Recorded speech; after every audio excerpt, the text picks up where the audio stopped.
So hi guys, welcome to my YouTube channel. आज के इस वीडियो में हम बात करेंगे कि बोर्ड एग्जाम में एक अच्छे नंबर यानी 95% लाना है। तो ये 10 गलतियां, ठीक है, आपको ये 10 गलतियां भूल कर भी नहीं करना। अगर आपने ये गलतियां कर दिया तो आपको बाद में बहुत ज़्यादा पछताना पड़ेगा, ठीक है। ये सभी के साथ होता है। तो आज से आपको इन 10 गलतियों को देख लेना है और आपको सुधार लेना है, ठीक है। हर एक स्टूडेंट ये 10 गलतियां करता है और बाद में पछताता है, क्योंकि उसे इन गलतियों के बारे में पता नहीं होता है। पता जब चलता है जब उनके मार्क्स कुछ कम आ जाते हैं, ठीक है, तो वो पश्चाताप करता है और लोग बताते हैं कि तुमने ये गलती की थी जिससे आपके नंबर कम हुए हैं। तो ये 10 गलतियां आपको आज से जानना है और इन 10 गलतियों को आपको सुधार लेना है, ठीक है। अगर 101% अगर ये 10 गलतियां आप सुधार लेते हो तो आपको अगर बोर्ड एग्जाम में एक एक सब्जेक्ट में अगर आपका मार्क्स 65 है तो उसको आपको 67-68 कर दिया जाएगा, क्योंकि ये गलतियां सुधारोगे तो आपको प्लस पॉइंट होंगे, ठीक है। अगर आप अपने बोर्ड एग्जाम में ये गलतियां कर देते हो तो अगर आपने अगर बोर्ड एग्जाम में 50 मार्क्स का भी किया है, क्वेश्चन सॉल्व किया है, तो आपको केवल मिलेंगे 35 मार्क्स, ठीक है। क्योंकि इन गलतियों को सुधारना बहुत इंपॉर्टेंट है और इनका इफेक्ट बहुत ज़्यादा पड़ता है। तो बोर्ड एग्जाम से पहले देख लो, वरना बहुत आप पछताओगे। टीचर इसी को देखकर पास या फेल भी करते हैं, ठीक है। देखो, जो टीचर होता है ना, वो आपकी कॉपी आपकी औकात को भी बता देती है, क्योंकि वहाँ पे आप नहीं होते कि आप अच्छे हैं कि खराब है कि कैसे। आपकी कॉपी ही टीचर को बताती है कि आप पढ़ने में कैसे हो, ठीक है। तो आपको मैं बताऊंगा कि अगर आप इस पूरे गलती को देख देते हो तो एग्जामिनर 20 से 30 नंबर आपको मुफ्त में लुटा देगा। 95% मार्क्स पक्का आएगा। कमजोर छात्र भी टॉपर बनेंगे अगर आप इस ट्रिक को फॉलो करते हो। तो सबसे पहली नंबर क्या है, आपको कोई भी क्वेश्चन आधा आता है तो उसे छोड़े ना, जरूर लिखे, नंबर मिलता है, लेकिन उसके लिए एक ट्रिक को फॉलो करना पड़ेगा, ठीक है। आपको अगर कोई क्वेश्चन, मान लेते हैं कि फर्स्ट स्टेप आपका क्या है, फर्स्ट स्टेप है कि आपको क्वेश्चन बिल्कुल नहीं आ रहा है, ठीक है। बिल्कुल नहीं आ रहा है तो आपको क्या करना है। सेकेंड स्टेप आपका है कि अगर आपको क्वेश्चन आधा आ रहा तो क्या करना है। अगर थर्ड स्टेप क्वेश्चन आपको पूरा आ रहा है तो कैसे उसको लिखना है, ठीक है। आधे से ज़्यादा आ रहा है तो आपको कैसे लिखना है, तो आपको फुल मार्क्स मिलेंगे।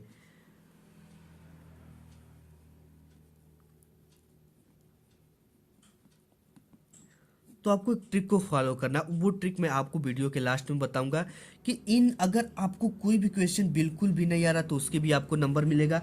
आधा आ रहा तो उसको कैसे लिखना है कि पूरा नंबर मिले। अगर आधा से ज़्यादा आ रहा है तो 101% आपको कैसे लिखना है, ये ट्रिक मैं आज की इस वीडियो में आपके साथ शेयर करने वाला हूँ। तो इसके बाद जो गलती नंबर आपकी पहला है, बोर्ड एग्जाम में जितने नंबर का क्वेश्चन उतना ही आंसर लिखे, प्रश्न संख्या जरूर डालें, ठीक है। कोई भी क्वेश्चन बोर्ड एग्जाम में अगर कोई क्वेश्चन 5 नंबर का है या 2 नंबर का है, ठीक है, कोई क्वेश्चन कितने मार्क्स का है, 2 मार्क्स का कोई क्वेश्चन है, ठीक है, ये क्या है, एक तरह का क्वेश्चन है। तो आपको कैसे लिखना है कि ये 2 मार्क्स मिले। तो देखो, जितने नंबर का अगर ये पूछ रहा है कि आपको 25 वर्डों में इसके उत्तर को देना है, ठीक है, ये आपको ध्यान देना कि अगर 25 वर्ड बोला है तो इतना ही लिखना है। 25 से आप 30 कर सकते हो, लेकिन 25 से 50 आप नहीं कर सकते हो। अगर आप 50 करते हो तो आपका समय तो जाएगा ही जाएगा, आपको टीचर समझ जाएगा कि फ्रॉड है। और आपको जैसे कभी कभी क्या होता है कि कोई भी क्वेश्चन आ गया, ठीक है, कोई क्वेश्चन आ गया कि गांधी जी ने कितने आंदोलन चलाए थे, गांधी जी द्वारा चलाए गए 3 आंदोलनों के नाम लिखिए। अब आपको केवल 2 नंबर का ये क्वेश्चन है, कितने नंबर का, 2 मार्क्स का है। तो आपको तीनों आंदोलन के नाम लिखना है। अब बहुत कर सकते हो तो उसका सन लिख सकते हो।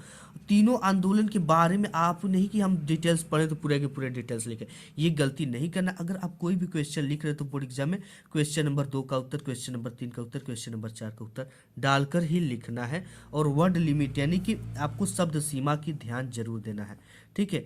शब्द सीमा अगर आप नहीं ध्यान दोगे तो आपका समय तो जाएगा ही जाएगा। तो ये अगर आप कॉपी में लिख रहे हो तो प्रश्न संख्या जरूर डालकर लिखना। नेक्स्ट गलती जो आप करते हो, बोर्ड एग्जाम की कॉपी में शुरू के 2 पेज अच्छी हैंड राइटिंग से लिखे, वो कटपीट बिल्कुल ना करें। आपको क्या करें, देखो, आकर्षक आपकी कॉपी कब बनता है, हम आपको एक चीज़ बताएं। जब भी कोई टीचर कॉपी चेक करता है, ठीक है, कोई भी टीचर आपकी कॉपी को क्या करता है, चेक करता है, तो वो क्या करता है, आप जान जाओ कि एग्जामिनर के ऊपर कॉपी चेक करने का 10 से 15 रुपया मिलता है, ठीक है। तो वो क्या करता है, वो काफ़ी फास्ट होता है।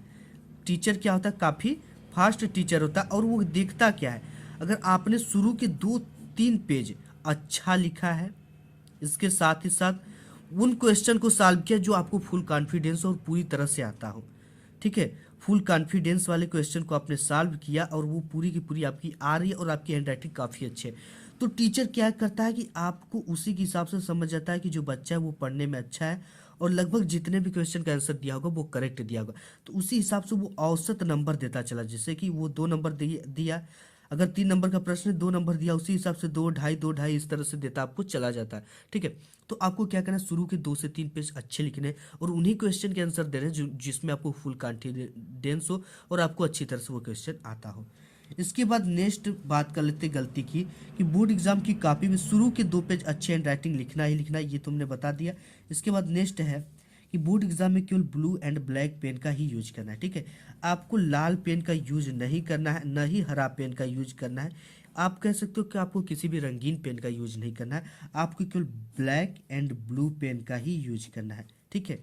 ऐसी गलती नहीं करनी कि आप जो भी पेन पाए ले जाए अपना लिखते बन रहे हो। तो आपकी ये भी कोशिश होनी चाहिए कि आप बहुत ज़्यादा गाढ़ा जेल पेन का भी यूज ना करें, क्योंकि आप इस बार लिखते हो तो उस बार छप जाता है, आपको दिक्कत होती है, ठीक है, आपकी कॉपी थोड़ा पुअर लगती है देखने में।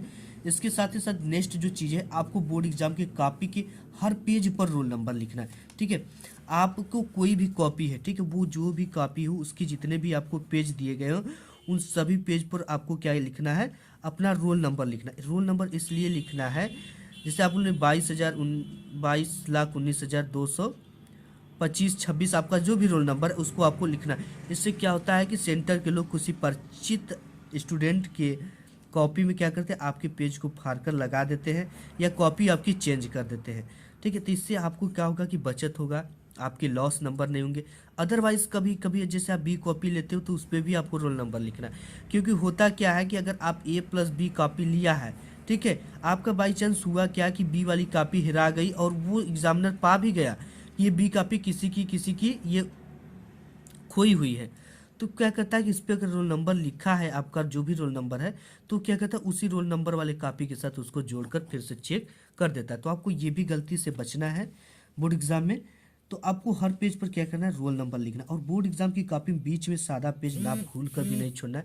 देखो किस लिए नहीं छोड़ना है, क्योंकि होता क्या है कि आपने इस यहाँ पे एक पेज में कुछ ना कुछ उत्तर लिखा है, दूसरे को क्या किया, सादा छोड़ दिया, इस पेज को क्या कर दिया आपने, सादा छोड़ दिया, तो इस एग्जामिनर इसमें तो 2 मार्क्स दे दिया, और यहाँ पे देख रहा है कि सादा है, मतलब वो समझ जाएगा कि जो स्टूडेंट है, स्टूडेंट आगे कुछ भी सॉल्व नहीं किया है, ठीक है, बस यहीं पर सॉल्व कर को रुक गया, समय नहीं मिला होगा या उसको आ नहीं रहा होगा, तो यहाँ पे जो आपकी नेक्स्ट क्वेश्चन आंसर है वो चेक नहीं हो पाते हैं और टीचर को भी प्रॉब्लम का सामना करना पड़ता है। तो ऐसे में आपको क्या करना है कि बीच में आपको सादा पेज कभी नहीं छोड़ना। अगर बाई चांस आपको जो कॉपी मिली है उस कॉपी में पाई नहीं खींचे हुए, ठीक है, कभी कभी स्टूडेंट इस वजह से भी छोड़ देते हैं, तो आप शुरू में देखने के बाद ही चेंज कर सकते हो, सर इसमें लाइनिंग नहीं खींचा गया, मैं नहीं लिख पाऊंगा, तो आपकी चीज़ें चेंज हो जाएंगी कॉपी।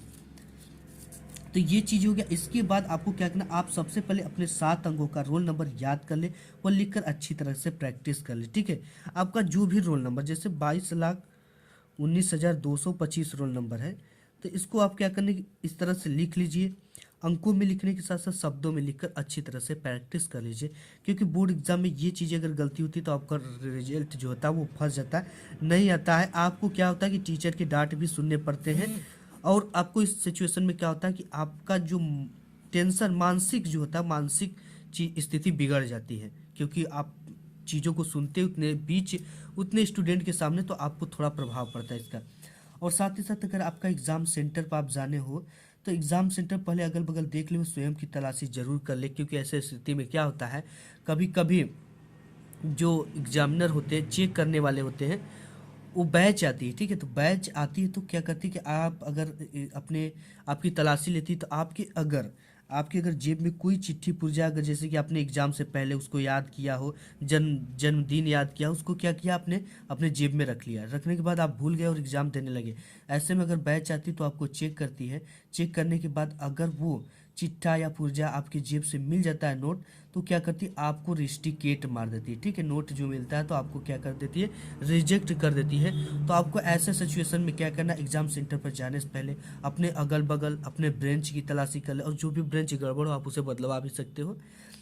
तो चेक कर ले, चेक करने के बाद खुद की भी तलाशी जरूर ले ले अपने जेब वोब की, अगर कुछ मिलता है तो खिड़की से बाहर या डस्टबिन में फेंक दे। इसके बाद नेक्स्ट है कि बोर्ड एग्जाम में एग्जाम सेंटर पर 1 घंटा पहले पहुँचे।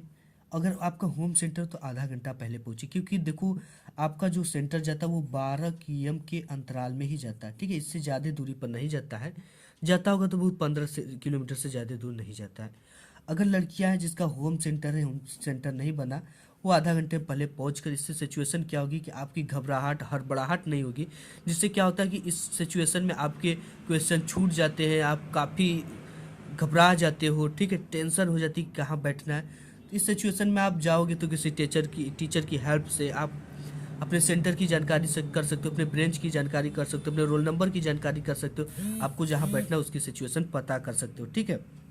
तो आपको अगर कोई भी क्वेश्चन नहीं आता है तो हमने बताया कि उसको किस ट्रिक से आपको लिखना है, ठीक है, कि आपको 101% मार्क्स मिले। देखो अगर आपको कोई भी क्वेश्चन आधा आता है तो उसे छोड़े ना, जरूर लिखिए।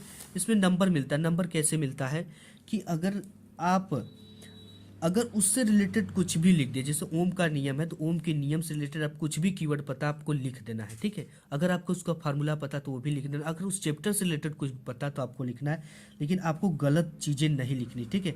जैसे आप क्या करते हो, गलत चीज़ें सॉन्ग लिख देते हो, आई लव यू लिख देते हो, मैंने टीचर एक लड़की मुझे पागल कर दी जिससे पास नहीं हो पाया, ऐसे चीज़ों को नहीं लिखना है। इन सब चीज़ों से बचना है, क्योंकि इस सिचुएशन में आपको एक भी नंबर नहीं मिलने के चांसेस रहते हैं। साथ ही साथ टीचर भी काफ़ी ज़्यादा गुस्सा हो जाता है। अगर आधा भी आता है तो उसको छोड़े ना, उसको लिखे, कुछ भी बना कर लिख दे, लेकिन आधा आता है तो अपने लिखे उसे फार्मूला पता तो लिख दे।